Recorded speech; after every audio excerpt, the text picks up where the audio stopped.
Olivia Armstrong. Yeah. And on we'll go, through the wastelands, through the highways, till my shadow turns to sun rays. And on we'll go, through the wastelands, through the highways, and on we'll go.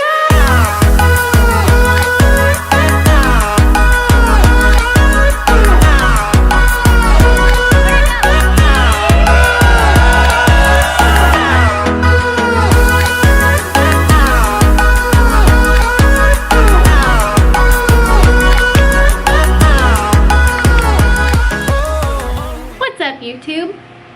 Rhett is very preoccupied with getting a wasp, so I'm really nervous. Hey, you do not want to get stung by him. I am talking today about something I don't want to talk about, but I have to. I feel like I really have to, so anyway. Okay, here's the deal. I filmed this video 3 times and I haven't liked it 3 times. So we're gonna film it again, and if I don't like it, I'm not gonna do this video anymore. It's causing me a great amount of stress and anxiety, and I think it's because it's negative. I don't want a negative video on my channel, so I really am just trying to portray this like the nicest way possible. Just please keep that in mind while you're listening to this, and know that it doesn't come from a place of like hate or blame or bashing anyone. Definitely not my school, and definitely not anybody that I know in the program. So I'm just asking for peace. God, give me peace to make this video and portray what I want to portray without offending anyone. If you are kind of lost as to what I'm even talking about, I'm currently in Dallas or Irving, Texas, and I no longer live in Florida, Orlando, where I was previously going to pharmacy school at the University of Florida. I was there for 1 year, and I decided to leave very abruptly at the end of last summer of 2019, and decided to just up and leave and be spontaneous and move cities as well. If I was going to leave my career, might as well try something new, because I've been in Florida my whole life. So that's really why I'm in Texas. I did know people here, so I thought that'd be a good move, a good city to try. Plus it's like the 4th largest metroplex or metro something people were talking about, so I was like, yeah, this seems like a good city to go to. So that's why I'm here, or why I chose Texas. But let's talk about why I actually left pharmacy school. So one like big misconception I think that's probably happening is that I failed, and I don't want anyone to think that. Of course you're gonna think whatever you want, but I did not fail. I was actually doing really well, studied my butt off, and I did nothing else. Like, I did not go out, I did not have friends, I didn't date, I did nothing for the entire year except study hard. UF's program is very hard. Some background, UF is a number 5 school ranked in the nation, pharmacy schools, which is amazing because I don't know how many there are, but I mean, it's definitely in the hundreds, so that's pretty cool. Oh, I'm so glad Rhett found a bone, because he was like walking back and forth in all my other attempts, so maybe this is a good sign. This will be a good attempt. When I first got into school, I was extremely excited, and I could not wait to start the program. Quickly into the program, I kind of just noticed that I don't like this part. But I didn't really vibe with like the class, I guess, and that's partly on me. You know, I don't think that I put myself out there enough to meet everyone in the class, maybe. But from what I saw, is like everyone was just so focused on pharmacy that there really wasn't a work-life balance kind of a thing, which I understand. In grad school, there's not really supposed to be, but for me, I'm a very creative and like passionate person. I'm very active, and it's very hard for me to only have one interest, like pharmacy school being the interest. Like, that cannot be my only interest. I will go insane. And I felt like no one was really on the same page as me, and like I said, maybe I'm wrong, maybe I never found out, but I basically made 3 solid friends in pharmacy school that I still talk to every day, which was awesome, but it just wasn't the same. So that was kind of like the first thing. I don't know. And then like I did try to get involved. I tried to apply to be an ambassador because I feel like I'm very like upbeat and positive, and I was already at UF for undergrad, so I've been there for 4 years. And then I was just taking it into my doctorate program, so I felt like I would be a great ambassador. I also cheered in college, I cheered in high school. Like, I am a cheerleader for whatever program I'm in, you know? And I don't want to be incorrect in saying this, but I did feel that it was a little bit political because I made it through the first round, and then after that, it just seems like everyone started dropping, getting cut, that like wasn't in a certain fraternity. So I didn't enroll or like pledge any fraternity my first year in pharmacy school because I was like, I already did that in college. Like, I was a Pi Phi in college, and I don't know why do I need to be in a fraternity now. Like, I just thought it was like kind of silly, but it seemed like, I don't know, maybe I should just accept that I didn't that I wasn't picked. Okay, so I wasn't picked for ambassador, but I tried. I really tried to be involved and get into things, and just was not working. I became isolated, and I don't want to like anyone to underestimate the effect of being isolated. Like, that in itself could be this whole video. Like, if you feel isolated and like you're not clicking and you're not vibing and it's not your home, like, that's enough to make anyone not want to be somewhere. Okay, I'm gonna list like 50 other things that made it not for me, but that alone was terrible for me. Like, it was really, really hard for me to kind of get past just like being alone and never doing anything with anyone, except my 3 friends that I had, but still it was like mostly school friends. Like, we just didn't really hang out outside of school, and that's why I adopted little Reddy here. He's here, but I'm not gonna move the camera. That's why I adopted him, because I was alone and I needed someone like with me. So he filled that void pretty well, but yeah, it just like wasn't my thing. It's very windy. Coffee break. So now I guess I do just want to kind of like in list format go through why pharmacy was not for me. The first thing, you apply almost nothing that you learn in class. We had a ton of counseling points and like exams where you would go in and you'd walk into a room and you'd counsel and basically diagnose and go through this whole thing with a patient that realistically, when like you end up in a retail pharmacy, you just don't do. Like, you just do not have time for that, and no one asks you for it. No one even knows it exists. So pharmacy is one of those careers where you learn a lot of patient interaction, but you don't actually have it once you get into the real world. So school's fun and great, and you're like, oh yeah, I got this, I'm great at this. And then you apply it to your job and you're like, you can't. I'm going to be comparing a lot of this like back and forth to dental and not, because in dental, what you learn in school, you can apply to your patients, which is amazing. Ooh, it's windy. I hope it's not loud. I'm currently a manager of a dental office, but I want to go to hygiene school, dental hygienist. And I assume what I learn in dental hygienist classes, I'm going to directly apply to my patients when I get out, which will be amazing. And I love talking to patients and I love educating. So I like patient interaction, and I don't feel that I was having that in my pharmacy career. Doctors do not take you seriously. So a lot of people don't even know this, but pharmacy is a doctorate degree. You know how many times I've been in like a social setting and someone is like introducing me or talking about me and says like, oh, Olivia's getting her master's. And I'm like, no, I'm not. And it doesn't even matter. Like, at the end of the day, it doesn't matter. But when you go to school for 4 years and you spend a ton of money and you bust your butt, you don't want someone like calling it what it isn't. Oh, there's terrible customers in pharmacy, and I understand that that's just any retail job, is you're gonna have patients that are mad, but you know how many people think that like we set the prices for their expensive drug, or we're the reason we're out of stock on something, or we're the reason this or that or whatever.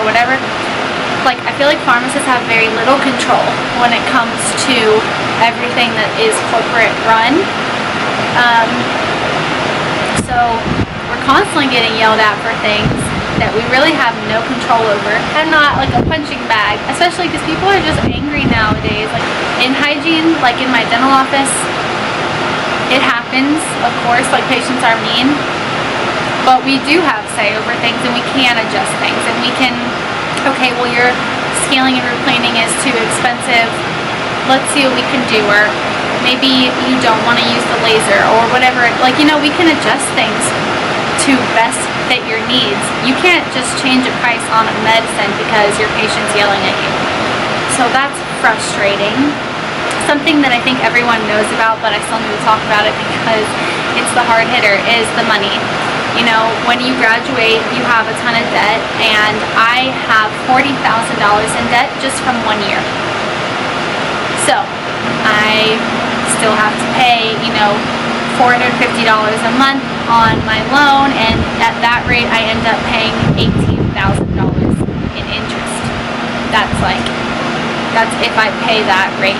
Like a $40,000 loan ends up being $58,000 if I pay it off over so many years or whatever. Like, it's just insane. It's robbery, I tell you. Most pharmacists that I talk to and that I know still have debt. Like, even if they're in their 50s, they all have debt because school is so expensive. And then you think, oh, I'll just pay it back. Okay, well, no, you get out and you see your salary and you buy a house and you buy a car and you have a family and you get married and you have kids and then they have school, and there's just always something, and people can't catch up. So I don't really want to be like a slave to debt, and I already have put myself in a bit of a predicament. So I'm working very hard to get out of that, and instead of having, you know, $150,000 in debt and making six figures, like, why not just be $15,000 like for hygiene school, and they make like $80,000 a year. Like, you can make $40 an hour as a hygienist easy.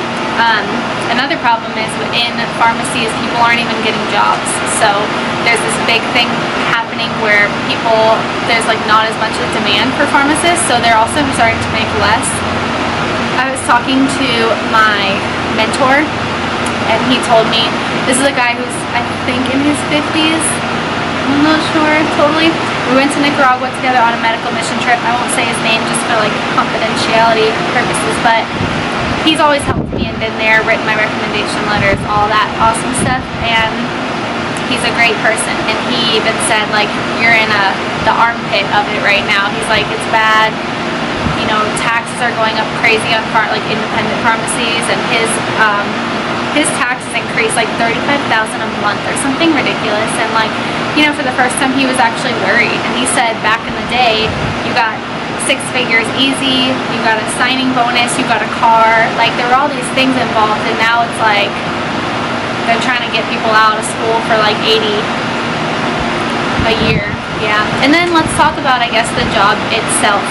So we already kind of touched on the fact that there's really little patient interaction, and like I wouldn't feel very fulfilled because I don't get to like leave an impression on my patient. Like, the actual job itself is you work 9 to 9 in pharmacy, so it's like it's very difficult on your body. My legs would always hurt so bad, my feet would hurt so bad. There's a stool in the pharmacy, but you're not allowed to sit the stool. It's just for looks. Pharmacists don't really get a lunch. If they do get a lunch, they have to eat it in the pharmacy because they can't be gone. They're very short-staffed, especially in like the big corporate chains like the CVS, Walgreens, always understaffed, always like expected a lot of. And then I saw, even in this like emergency situation, like they were really not treated very well by their corporate bosses, you know? Like, they were on the front lines of this, treating every patient that thought they had a symptom of anything, you know? It should have gone to like drive-through only, for sure. It should have gone to like no cash. Things could have been done to protect the safety of the employees and people that, and I follow pharmacy pages on Facebook, and they were like saying they had immunocompromised people at home or elder people at home in their family, and they were not having any sort of break from work. Like, they didn't care. People were not getting hazard pay. People were having to work extra hours, you know, and it's salary. So everyone's working overtime and not getting compensated for it. And it's just like a whole mess. And I also, like, that just solidifies it to me that, like, I don't want to be a slave to these corporate, like, people for the rest of my life. Also, just there's like no autonomy, you know, with that, since it is all run by corporate. If you have an idea to make something smoother, it has to go up like 50 chains before someone will think about it, you know. And I'm, like I said, I'm creative and I have ideas and I'm very like business driven, and if I have an idea for making something smoother, I don't want to just be the robot that has to like sit here and do exactly what they're told at all times of the day. So in pharmacy, I just was realizing that I lost a lot of like who I am, and I wasn't allowed to bring any of myself into my job. The last two things I really wanted to talk about, I guess, are automation and the opioid crisis. And I'm not going to talk about the opioid crisis very much, just the fact that like we are kind of the front runners for like the gates, you know, we let the drugs out or we don't. And anytime we do let the drugs out, we could be contributing to the opioid crisis. It's a growing problem in the United States, and it's getting harder and harder for pharmacists to manage. And so that was also something that stressed me out, because I was like, this is a really big deal. And I, like, the stress of it and having to just think about it all the time was just a lot too. Like, there are so many regulations in place, and it's just getting stricter and stricter, and it's just gonna get even more, you know, in the future. So I'm kind of glad that I don't really have to deal with that anymore. And then the last thing I wanted to talk about was automation, because I don't follow political news because I really hate politics, but I follow like tech stuff, and my dad's very into like Elon Musk and all those type of people, and I do think that pharmacy jobs are going to be automated out. And this is why I left this point for the end, because it's my only like harebrained like out in the future idea, but I think they're going to be automated out. If there's already issues finding jobs, it's not going to get any better. As more and more pharmacists are pumped out and more technology is created and advanced, it's not going to get easier to find a job, because a robot is going to count pills correctly every single time. They're going to not miss an interaction ever. They're always going to get it right.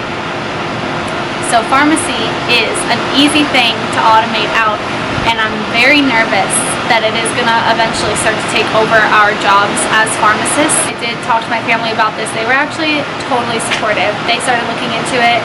They saw the same thing I saw, and if I can find them, I'll start putting here, like when people would ask questions like, should I stay in this or not, everyone was like, run, get out, get away from it, because it's like no one's happy in it and no one thinks it's a good profession anymore. From my experience, please, all of this is like so disclaimered, okay? The writing was on the wall that pharmacy is not as good a career as it used to be, and they thought I was wise to get out when I did. And they support me in whatever I do, but they really think that my idea of going back for hygiene is a great idea, because they think I'd be good at it, and they know that I love dental, and they know that I was not happy in pharmacy at all, and they see kind of like where the direction of pharmacy is going. My friends in pharmacy school right now say their professors literally try to scare them and tell them they're not going to get a job, and I don't know, it just seems like there's so much stress regarding the program, and I'm happy that I got out of it. And if you're in it still today, I wish you the best of luck, like from the bottom of my heart, because I know, especially like my close friends there, that you are all so capable of doing an amazing job as a pharmacist, and I'm sorry that I couldn't be there with you, but you know, we will all make it in the end. And I encourage anyone to pursue anything that they ever want to try, and also just know it's never too late to leave something if you don't feel that it's serving you any longer. If I'm in something and it's not making me happy and it's not making me a better person, then I'm not going to continue letting it control my life. So that's what I did, and I'm here, and I'm okay. So thank you. Hold on one second. You're not eating my scrunchie. We almost made it. Thank you so much for watching my video. Please like and subscribe to my channel, and I will see you guys in the next one. Bye.